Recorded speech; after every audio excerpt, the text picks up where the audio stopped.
So what piece do you want to start with? Amazing. I thought we could start on the right side of the room to these two guys over here, ADHD 001 and a magnificent waste of time. So Yeah, I think from the conversation we were having, music came up quite a bit. And when I looked at that piece on the left, I just was very much reminded of sound waves. And this is by far the most minimal piece that I've seen of your work. And this one being your first piece that you released on Tez, I'm just very curious kind of how you started at this. And then as we kind of make our way through the room, you can really see the evolution of your work over the last few years. I love that. Yeah, I like your choices a lot. So basically, just a little bit of background. I mean, when I came into Web3, I was originally minting under my kind of like OG social media handle, which was Colin Circa, and so I did a lot of experimenting with that name and was using it on Hicketnunk. And I actually minted a piece on Foundation, a piece on Known Origin under that name, another one on Rarible, I think. But then I kind of just started heavily focusing in the Tezos world, and ADHD as like an artist name and just sort of like a concept began basically out of frustration, limitation with Hicketnunk, because Hicketnunk had no ability to, you couldn't make like curated collections of your work. Like you couldn't like break out different series or anything like that. It was just like this one page that just kind of like everything was on it, no organization. So it drove me crazy for a bit, and I started feeling like I wanted to start basically the only solution was you had to start a new wallet. So um, I decided to start fresh with a new wallet as I was experimenting with a body of new work that basically became the first, probably like the first 10 or so ADHD pieces. But the very first one, this first one in front of me here, is the initial like inkling of the idea was I was taking these photographs of trees and skylines, and basically I started wanting to. I was playing with the idea of like skywriting essentially, and then like I think the red was originally like a light blue or a white, and had a different feel when I first started playing with it. But then as I started really, um, I mean, glitching out the photograph aspect, it became more painterly. The whole thing just started becoming more and more of a painting to me, and I absolutely see the sound waves thing that you're referencing, which is basically trees. But I think trees, in a lot of ways, resemble waveforms too. They're one of the more prominent like places that you can kind of see the architecture of a waveform, like in nature. But yeah, so that was really the beginning of it, and the ADHD series on Tezos, they're all just named. Um, they're just numbered, right? And it's called the 143 series because I am making 143 of them. I'm still going with this. This is a 3-year adventure. I think the next one will be 100, number 123. So, and the reason I fixated on that was because I am old school, and I used to have a beeper, and beeper code 143 means I love you, and I always thought that that was kind of funny, and a little wink wink. So yeah. Anyway, I guess you could say that the titles of these works are also part of the like metadata or the description of the piece, but I usually put like one phrase or like a title or a sentence or something in there. And this first one, the title I believe is "It's Not That Deep," and it's kind of a tone setter, I think, for a lot of my work. There's a lot of tongue in cheek and playing with, you know, turns of phrase, and kind of, I don't know. I think a lot of my work, I guess, is attempting to be deep on many levels. So I was being a little cheeky there when I said that. Um, but at the same time, I think I was also looking at it, and it was very simple. It's a simple image. It was very minimalistic. So that felt fitting to me. I love that. And yeah, I wasn't aware of how the name ADHD came to be, but as someone who was around during the Hickett Nunk era and just like the wall of art and just the true wild, wild west of an organization, I can totally understand where that came from. So I think it's, I mean, it's a little more personal. I mean, I guess, yes, like it was born out of um, the inability to focus and sort of like looking at my page and feeling very disorganized. But when I was sitting there trying to figure out what I was going to call my second wallet, I was like just kind of stumped. I was like, should I call this Colin Circa 2? Should I come up with a new name? Whatever. I got distracted like 20 times as I was trying to rename it. And having, just very severe ADHD myself and having it be a very prominent part of my personal journey, both like just in life, but also in art. I just randomly wrote it, and to my surprise, no one else had claimed that title in the in the whole website. So I got lucky, and then I just kind of rolled with it from there. I mean, I expected ADHD to be basically like a side project, like short series thing, and then I just became so immersed and obsessed with the work I was making that I just basically ditched everything else and just focused on this and just kept moving forward. I love that. Yeah, I mean, if we want to move over to the piece to the right here, just make sure that we're able to hit on as much as possible here. I mean, that color red is definitely a red that you seem to use quite a bit, but obviously there's a lot more going on in this one. And I think the title as well as the description that you have, it's pretty long, but it's pretty just like I love the language that you use to really set up the artwork, especially Mhm. being so abstract. Like each title, each description just really allows the viewer to go a bit deeper. So yeah, I would love for you to kind of chat through a magnificent waste of time in parentheses, come to bed. Yeah, I was so happy you picked this one because I don't really get a chance to talk about this body of work.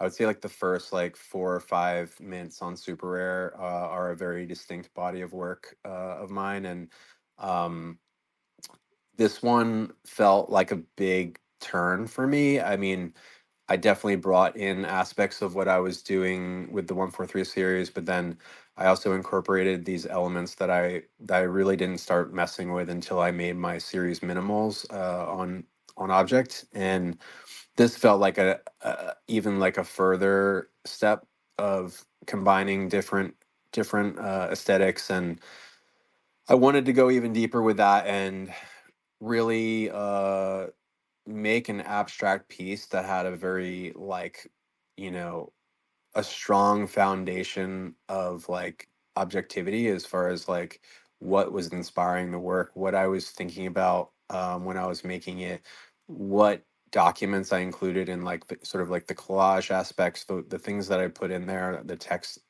fragments you can find as you go through it. I was thinking about just well, this is a very like memento mori piece, just about death and the short time we have here on earth. And I was thinking a lot about our obsession with work, and I was looking at stats that said like, it was some ridiculous stat that just basically said that the average like I think it was an American stat, but basically like the average American works like, I don't know, like 90,000 hours or Yep, something. 90,000 hours or a third Yeah, of their adult existence. right.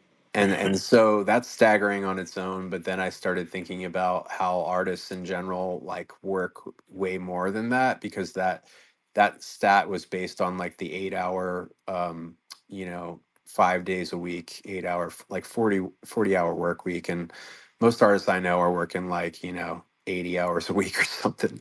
um so just thinking about how much more hours artists tend to work, and how it, our work blends into like our lives in a lot of ways. There's a lot of like a lack of separation of life and work with artists. And um so part of that is like me just stating that, right? Just kind of presenting that for people to take in.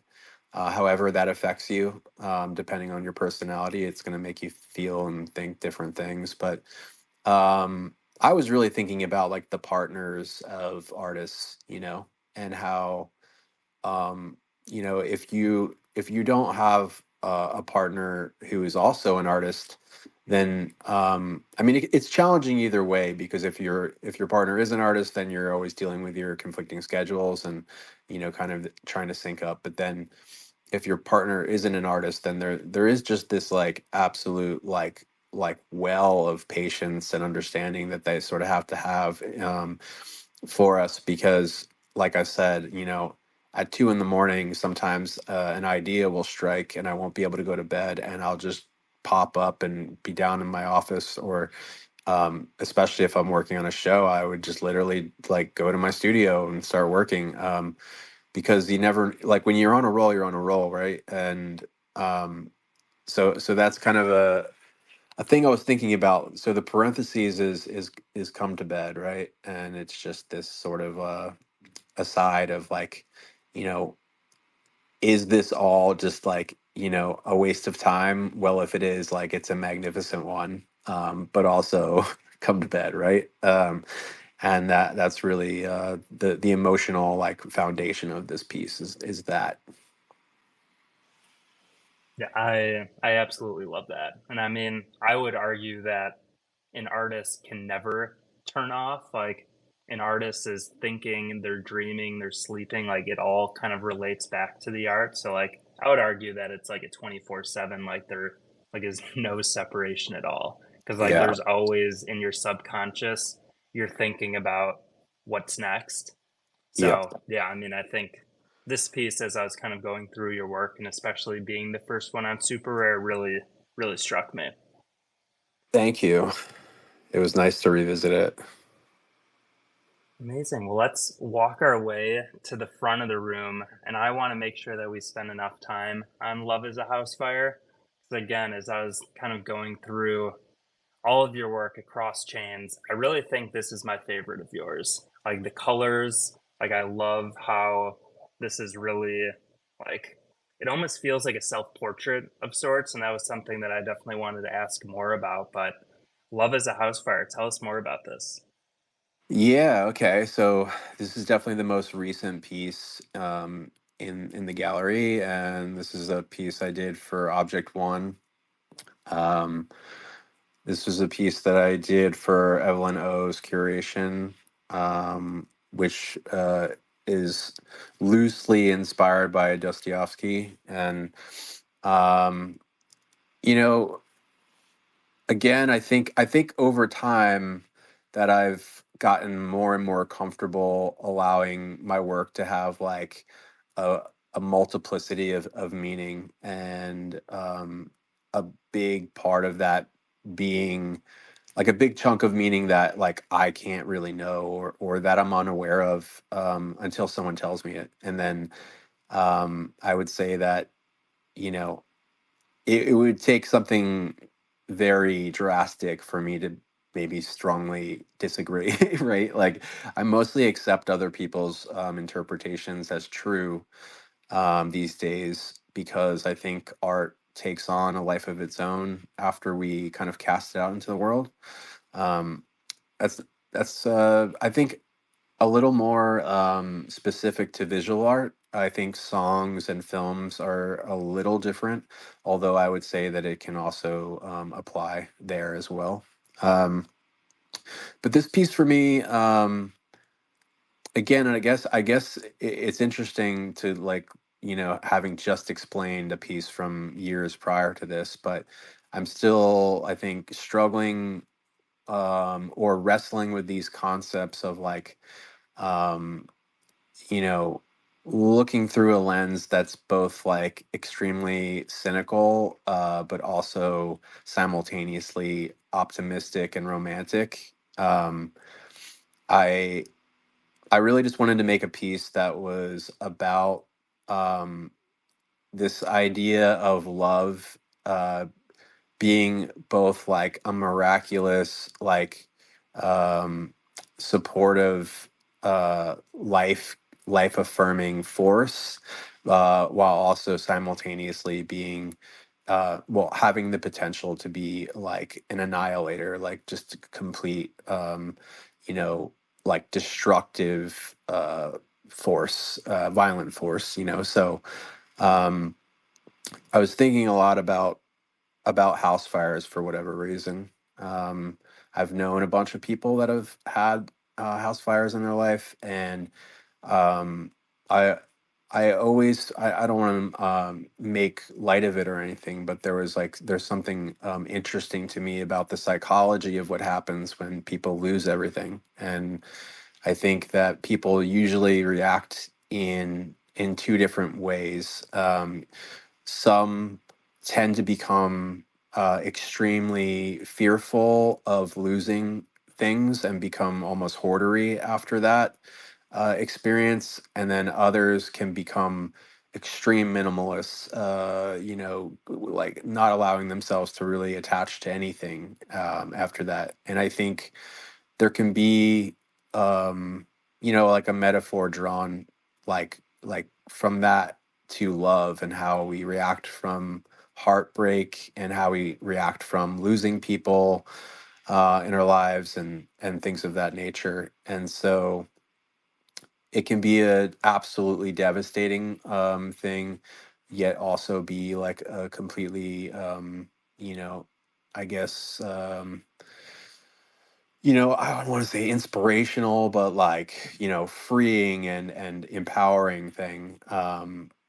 And it kind of really depends on the person. But there's no denying that it's a force, that can do that. And, um, in a lot of ways, I think love basically, um, is a reflection of death and loss. It's like a mirror image of loss and death, and is why it's so powerful, right? But like, when if we had no such thing as loss or death, then I don't know that it would mean as much as it does to us, or that people, family, friends, companions, whatever.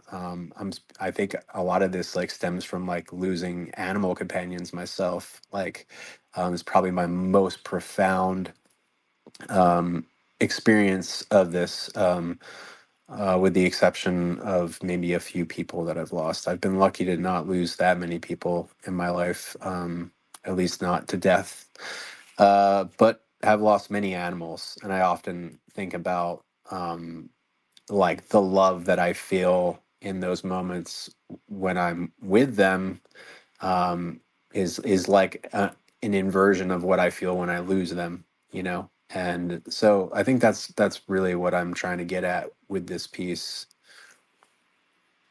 I completely understand that, and I mean, we've got a dog at home, and I mean, I think the reason why like we love them so much is just because we know how like fragile their lives are, and just like knowing that makes you just appreciate everything so much more. So I totally resonate with that. And I think this piece having like the darkness on one side, the lightness on one side, there's like two sides to everything. And then that figure in the middle is, I mean, just, I guess that'd be like me reflecting on everything. Like, is that you in this piece, or is that just a person? That's a good question. I mean, I could say yes. Like, I could just say like yes to both, really. I mean, I often see all of the figures in my work as myself, even if I also see them as other people, and I think that's probably a result of me taking a lot of psychedelics in my life. I see other people as myself. I see myself as other people.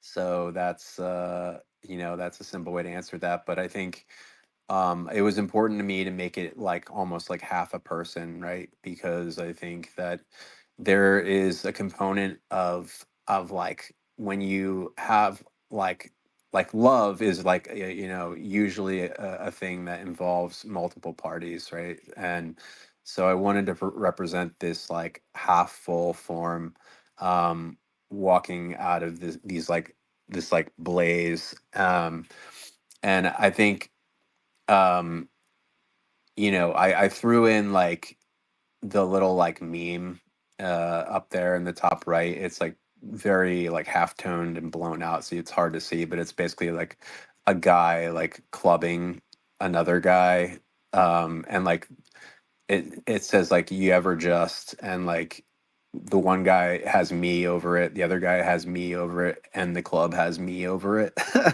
um and I just thought that that was like an interesting, well, it's a meme that makes me laugh really hard, but also I felt like throwing something like that into the middle of this like extremely like melodramatic scene kind of like adds a little bit of self-awareness and a little bit of like what the fuck, which I always am a fan of. I love that. Yeah, no, I mean, if you inspect this piece, I know it's kind of hard because it's so blown up here, but yeah, if you take a look at it in high quality and really zoom in, like there's just so many artifacts and things that are kind of hidden to the naked eye. So yeah, I definitely encourage everybody after this to really zoom in on his works. There's just so much more than just kind of seeing it all kind of zoomed out at once. Thank you, my friend. Awesome, awesome. Well, I want to make sure that we hit the sleep studies because I saw a tweet of yours saying how nobody talked to you about them as you sold out the entire collection. So I want to make sure that I do. So if we move over to the left side of the room here, I picked out three. I believe there was 40 of them. Oh, you didn't see the soul one, so there's like actually Okay, there's actually 69 total. love it. Very nice. I didn't do it on purpose, I swear. Uh-huh. Yep, yep. Awesome. Well, yeah, I again, as you were mentioning kind of at the front half, like when you have an idea, like you just go with it. And like in the description here, you're just talking about making these just before sleeping or right after waking up, and kind of that kind of like twilight zone. And I mean, the collection is very vast. I chose three that I really resonated with. Like the one on the left looks like a ukiyo-e, like kabuki actor that I've Hmm. been doing a lot of digging into. That one really resonated with me. And then the other two on the right, I just love the figures. I love the colors. But I'd love to learn a little bit more from you about this body of work. And another question that I have of abstract artists came to me when I saw a Jackson Pollock piece over the summer, and I've never seen his work before. But like the one question that came to my mind is like, how do you know when you're done with a piece of work? So I'd love to learn a little bit more about this and then get your answer on that as well. Sure. Um, so yeah, sleep studies was a concept I came up with in 2022. And essentially I was asked by like a large like fastly rising platform to put together a like a collection that I would drop. I think the initial number they asked for was like 15 to 20 pieces or something like that. And at the time I was doing works that were like that second one we talked about here, magnificent waste of time, so like that. And those pieces took me like a really really long time, and I was at the time like they were selling for, I had gone through like basically like a huge like price shift from going from like selling works on object for like 100 tezos to like selling works on super rare for like a few ETH when like ETH was like at three K or something. So it was like it was huge. It was like a massive shift, and I was trying to figure out how the fuck to manage it all. Um, and I was trying to be very, you know, mindful about my minting pace, and at the same time I was getting a lot of what I would now say bad advice, that was like raise your prices after every sale. And so very quickly I found myself in a position where I felt like I had priced out so many people before I'd even really gotten exposed to them. And uh it was really stifling to think that, like, oh, now I can only sell works for this amount, and I can only mint every so, often. And this just felt like it felt very like, um yeah, just like unnatural to the way I make art and the way I like to grow and the way I like to share, and then the way I like to sell work as well. Like, the idea to only sell work to like people who can afford that felt very limiting and just sort of like short-sighted. So when I got initially asked about this like sort of like drop collection on a platform, it made me just start thinking a little differently, and I started making different, just kind of like ideas. It was basically like a 5 month, like I was asked 5 months out or maybe even more, about this drop. And as we all know, like 5 months in this space is like 5 years. Like so much can shift really quickly, especially when you're like kind of at the tail end of a bull market, which we were at. We didn't necessarily know it, but a lot shifted within that time frame. And basically, to tell a very long story short, like I had started building this collection, not knowing what I was doing, but like as soon as I like stumbled onto this concept of making these works, like right before I'd go to sleep and right after I woke up, kind of out of a necessity of scheduling and balancing other projects, um, it all started coming together, and I started realizing, like, okay, like what the rules were going to be for this collection and all this stuff. And um I think at first I was calling it like dream journal or something like that. Um and it was funny because it was like I was like on some spaces or like something that was like completely unrelated to art. It was like more like health related, and someone just said something about getting a sleep study done, and as soon as they said that, it like hit me like a ton of bricks, and I was like, oh my god, like holy shit, that's the perfect name for this series, like sleep studies. And um one reason being, obviously the given, like how I was like the process, but then two being that I was really wanting to sell these works for less than what I was normally selling my other one-on-ones for at the time. And I loved the idea of incorporating the word study into the collection because it instantly, you know throughout traditional art, studies are just seen as, you know important, but at the same time like less valuable, maybe like less refined. It's just sort of like a concept that's well ingrained in the traditions of art. So it felt like something that I could use to my advantage to present this concept without freaking out collectors who had already dropped a lot of money. Like, because at the time, like right now, it's normal, right? I feel like the walls have fully cracked over the last year. So many artists have released bodies of work that range in price, right? But when I was doing this, like that was like a fucking taboo. Like nobody was doing that, and people were scared to do it. Um, but I felt like it was a really important thing for digital artists to be able to have the type of price range that a traditional artist would have, who works with mediums like, oh, I'm doing a sketch on paper, well that's this much. Okay, well I'm going to do a massive painting on a huge canvas, like that'll be this much. Like I think it's bullshit that digitally native artists would have to like stick to this a one of one is a one of one like price scale. So voila, I'm like gonna lean on this like studies language, and essentially I poured so much into this series, like months and months of work, working every day, created like, hundreds of these things.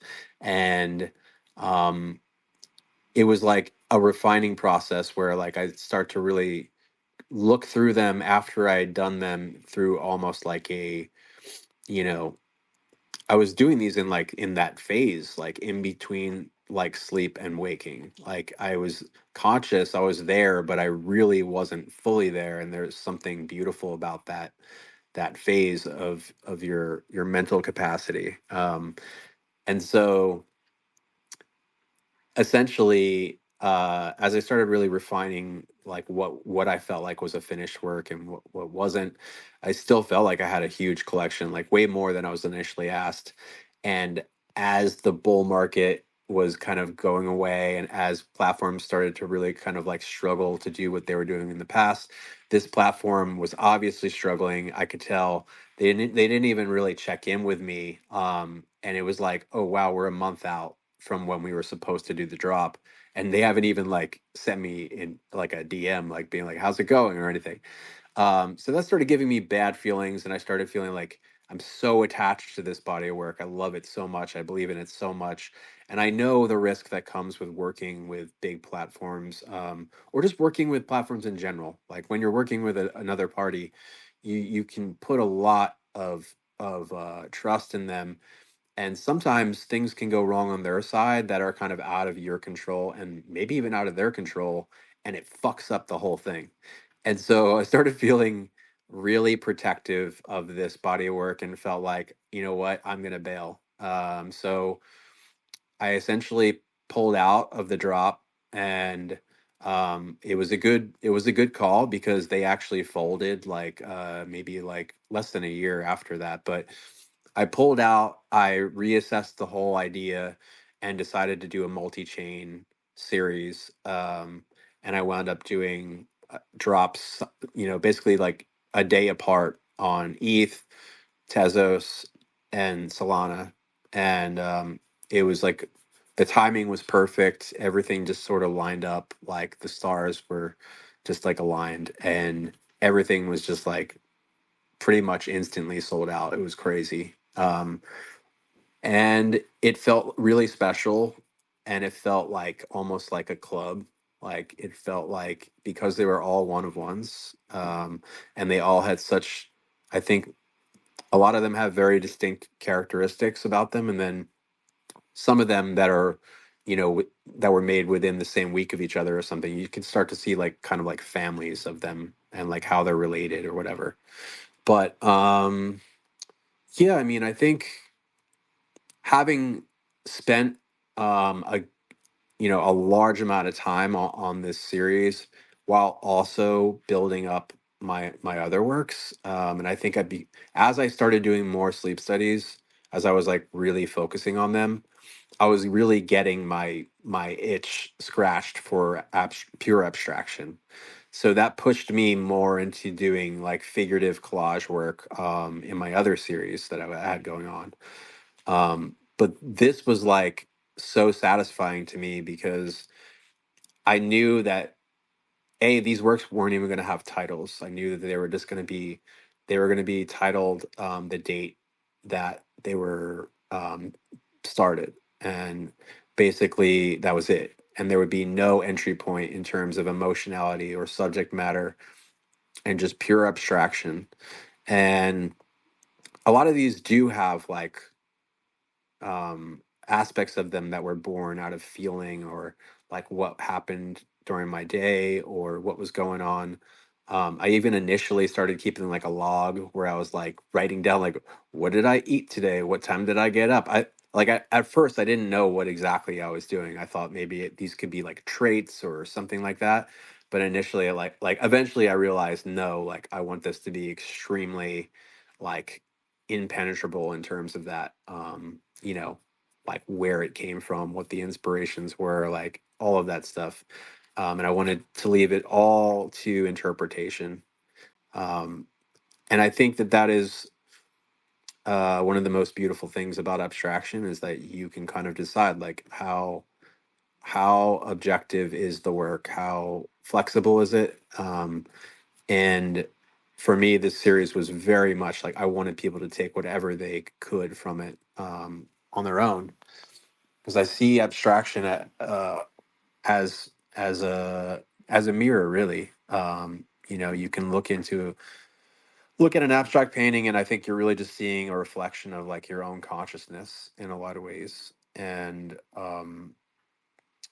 that's what these works are for me. In terms of your question of like when are they finished, that's just really like, for me, I mean, I think every artist is going to answer that differently.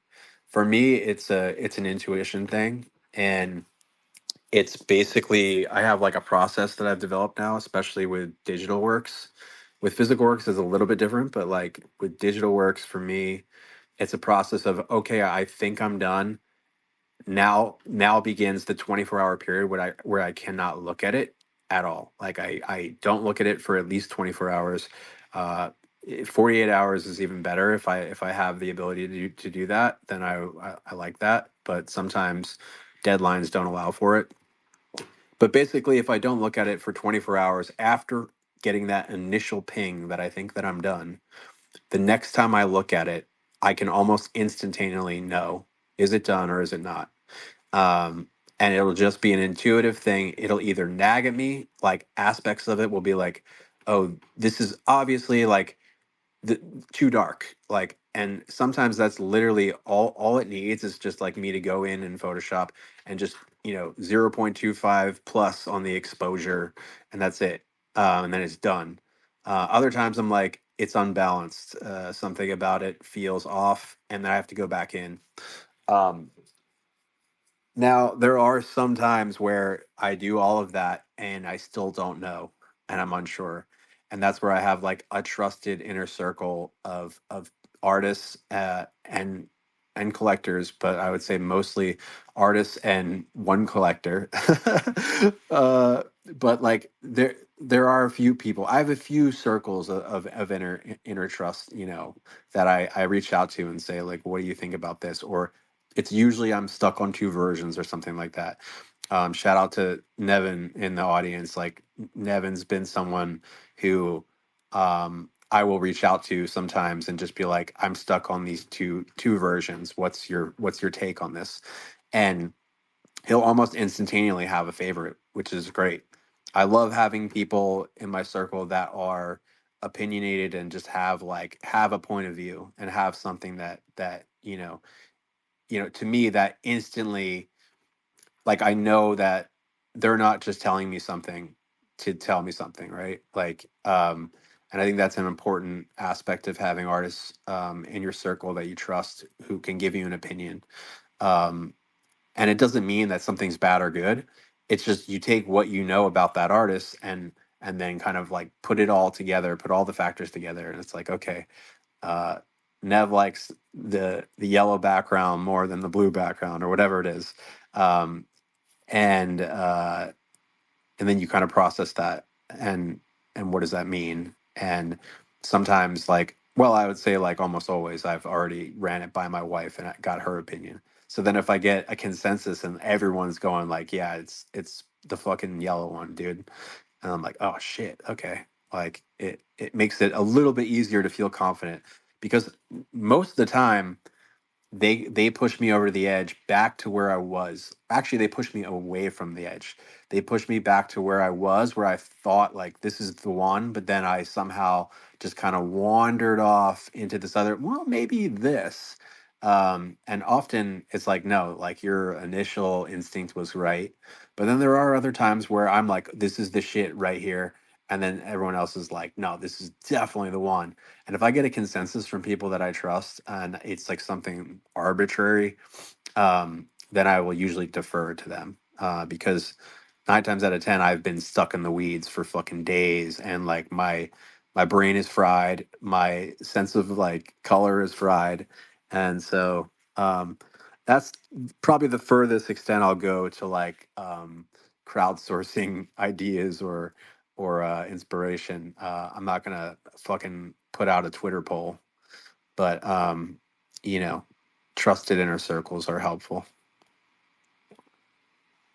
That's awesome. Yeah, I mean, I feel like, especially being an artist, you nobody can do it alone. So having those people that aren't just yes people, but they're actually going to give you constructive feedback and criticism when necessary, I feel like those are the people that you want to have around. And I'm definitely glad that you've got a circle that is able to help you out with some of those maybe coin flip choices.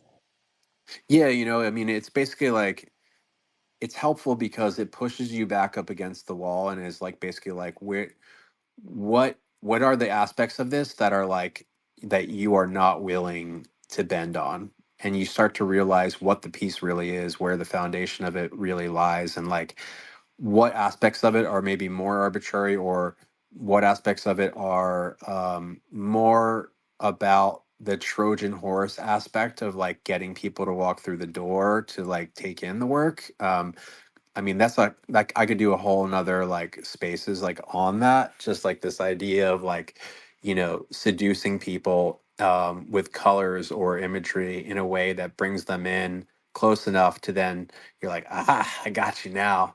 Now you're paying attention. Check this out. And, I think that that's one of my favorite things to do with art. And it's something that, goes all the way back to like, my background in music and just this idea of Trojan horses. And sometimes you can use like a more like pop structure to bring someone in who normally wouldn't get it. And then you just kind of like take them on a fucking journey. And I think that that is something that you can do with painting as well. I love that. Yeah, I mean, I was definitely going to bring up music in that because yeah, I mean, there's some songs from Circus Survive that start one way and then 3.5 minutes later you're like, where am I? So Yeah, I can definitely see the through line there. indeed. It's fun. I mean, it's a fun way to remind the listener or the viewer who's in charge.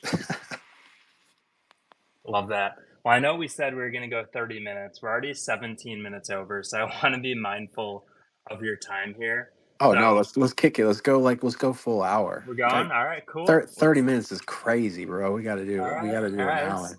cool. Well, let's go an hour. If we have some more time here, let's go back to Save Yourself. Okay. So if we want to go back to the right of Love is a House Fire. So this is, I know, one of your larger editioned work on Object. Yeah. So I know this is a fairly, recent piece and one that I recently came across. So yeah, I would love to learn a little bit more. I mean, this one just is obviously very striking with the saving logo frozen that really draws you in. And then as you were mentioning, there's just so much more to it if you really zoom in on, especially like the bottom right corner. I know there's just like a lot of craziness going on. Yeah. Um, yeah, I mean, this piece was like, again, it's interesting. Like, I like to let my digital work really be informed by my experiences in Web3. I mean, like, I know that that's maybe like cliche or like just like a little on the nose sometimes, but um, for me, I was coming across around this time. So this was actually, I want to say, man, it hasn't been a year yet, but it's been like already like a while since I put this out, like maybe like 8 months ago or something like that. And I feel like we were just starting to turn the corner maybe a little bit market wise, but like in general, I feel like and I think a lot of this is still present, but like just a lot of struggle, a lot of like frustration on the timeline, a lot of artists feeling lost. And also, I think just there's this like fallout of people who like went full time during the bull market and then just kind of got crushed as everything fell apart, and like more and more I think like just the market share just kept disappearing. And there's just a lot of conversations on X about like, you know, uh, like frustration around selling work, frustration around being seen, um, and then a lot of like discussion around like influencers and like, you know, you see, like, especially when people are really lost, how they'll cling to anything, anybody who like will kind of tell them that they know what's what. And I mean, once in a while, I think we all sometimes we capitulate and we're like, no, fuck you, like you don't know shit. I remember you telling me to buy that shit coin and it went to zero, so fuck you. But usually, I think when we're desperate and beat down, that like we're looking for people that know answers. And I think around this time when I made this piece, I was like kind of like beating the drum of like no one knows what's right, and like no one has answers for what's best for you in terms of your career as an artist. Like you have to like really answer those questions for yourself. You really have to be able to um, figure out how much risk you can handle. But ultimately, in the more like broad like the more broad topic of like being an artist full time, and just like the lifestyle of, I think it's basically like a feast or famine situation, right? I mean, and I've experienced it a lot in visual art, but even prior to that, experienced it a lot as a musician. Um and just this feeling of like you don't really know what's going to happen, the lack of stability. And there's just like this aspect of like you really have to be mindful about your your lifestyle, like living below your means, like really like prioritizing, in my opinion, the one thing that is most important as an artist, which is like to be able to keep making work and to be able to like survive. And you know for me, like when I first went, like as a like became a full-time creative person, like no 9 to 5 anymore. um that really, it was like a very like psychedelic thing to realize that like everything kind of like, you know everything was on my shoulders. Everything, whether like the bills got paid or not, it didn't depend on me just like getting up at a certain time and going into work and clocking in and like listening to my boss or whatever. It was just like, it was like literally like I just have to like listen to myself and like uh actually make these things happen, kind of manifest reality on a daily basis. So this is another piece that just has like a lot of different meanings in it. Some of it's cheeky, again, like the saving is very on the nose. But that actually came right after like I lost a ton of work because like I don't have much space on my computer, and my iCloud gets fucked up often, and my computer's old, and like it'll just fucking shut down sometimes. And if I haven't saved everything, then I lose a bunch of shit. And that happened to me a lot. But it definitely happened right prior to this piece, like in a pretty devastating way. I lost a bunch of work because I just wasn't paying attention. And I wasn't expecting the computer to die when it did. Um, anyway, yeah. So like, I thought I thought that that would be, kind of like a wink, wink, like funny, like top layer, the saving frozen icon. But like, I wanted the piece to really be about survival and be about like this concept of like, you know, really making like self-preserving decisions. But I guess there's always this little bit of like cynicism inside of that. And I guess it's present in all my work. The more I talk about my work, the more I see that there is always this cynical underline of that, because I think for me, I believe a lot in trying to help others, and I believe a lot in trying to, like I'm passionate about trying to make positive like social change in the world. Like I'm not like a nihilist, at least not today. I'm not. So this is also a struggle, like it represents the struggle of being, you know, like selfish and like struggling with the realities of capitalism, especially late stage capitalism. And um, like my inclination every single time I sell a piece of work is like I want to just literally like spend all of it buying other art, not just because like I love the art. I mean, that's the primary reason why I collect art is I love it and it's like I'm obsessed with it, but also because I like love artists and I have so many just like amazing artist friends and so many people that I see struggle that like anytime I am able to like win, like I immediately get racked with like survivor's guilt and I'm like, fuck, like, so that's another thing that is very present in this piece, this like duality of like taking care of yourself, doing the things you need to do, being responsible, whatever, like, kind of like every person for themselves, but then there's also like, this devastating self-awareness of that and feeling like it's almost like completely against my nature to be that way. And maybe that's why I also like lose so much work because I'm not saving it enough. Anyway, yeah. Um, Again, like I like to let it just kind of sit in this ether of like a bunch of different concepts all kind of overlapping and it's not necessarily one or the other. No, I mean that's awesome. And I mean I didn't realize like almost like the zeitgeist of like the market and like the web3 crypto ecosystem that you weave throughout your work. So I mean that Hmm. was definitely something that I've never realized so far. So that's been I really love that. interesting for me Thank to kind God. of I try to like that's I like try the to layer it. diary, the entries. Yeah, I mean it's present in a ton of my work, but I don't like to make it super overt and like even in this, like the most obvious reference to it is like, the glitching cash signs like on the mouth, but you can't even really tell that that's what that is. It's like I think ultimately I like to leave a lot of it.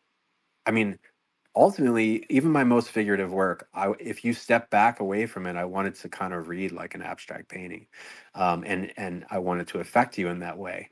But then I like love the idea that like the more someone looks at it, the more they zoom in, the closer they get, they can get more out of it if they wish, but they don't have to if they don't want to. And yeah, it's again that sort of like open door sort of like invitation that I like to give people with my work and not so like beat them over the head with it. I absolutely love that. That's awesome. Now I've got one last question here, and it's kind of piggybacks off of what you were mentioning before about just other artists that like you want to help win. And the Yeah. last question that I've got for you is who is an artist that inspires you today? Oh, good God. Um, I mean, there's so many of them. I mean, like literally every artist in this audience right now, I can see are people that inspire me. And that's one of the fucking most addictive and life-saving aspects of Web3 for me is just like, man, there's just insane like just beautiful uh devastating, horrifying, like everything you can think of, absolute bizarre art, like the best of the best is it's all right here. And so many of the people that I consider friends are like just incredible artists who I get to like watch every day and be inspired by and basically like make history with really. I don't know. I don't think I can single anybody out. It would then trigger my OCD and I would start naming people and then everyone would leave because I would just be constantly just naming people for like the rest of the night. Very fair. Yeah, I mean I know don't want to keep you here for many hours, so I think that's a good enough answer for me. Right on, man. Thanks Awesome. thanks for Well, doing thank you this. so much for joining us. I mean, I learned a ton. I cannot wait to listen to this back sometime down the road and continue to learn because like any artwork I see of yours, the more I look at it or the more that I listen to it, there's just something new that I pick up. So, I'm sure this Twitter space will be no different. So yeah, thank you everybody in the audience for tuning in, those that came to the oncyber gallery. Thank you so much. And yeah, hopefully we have some more of these, and ADHD would love to have you back and talk about some other work down the road. Only if we can go for 2 hours next time. 2 hours, all right, it's a Yeah. deal. All right, right on, man. Well, Amazing. thank you so much, and thank you everybody for coming. Hope you all have a great night. Peace. Bye bye.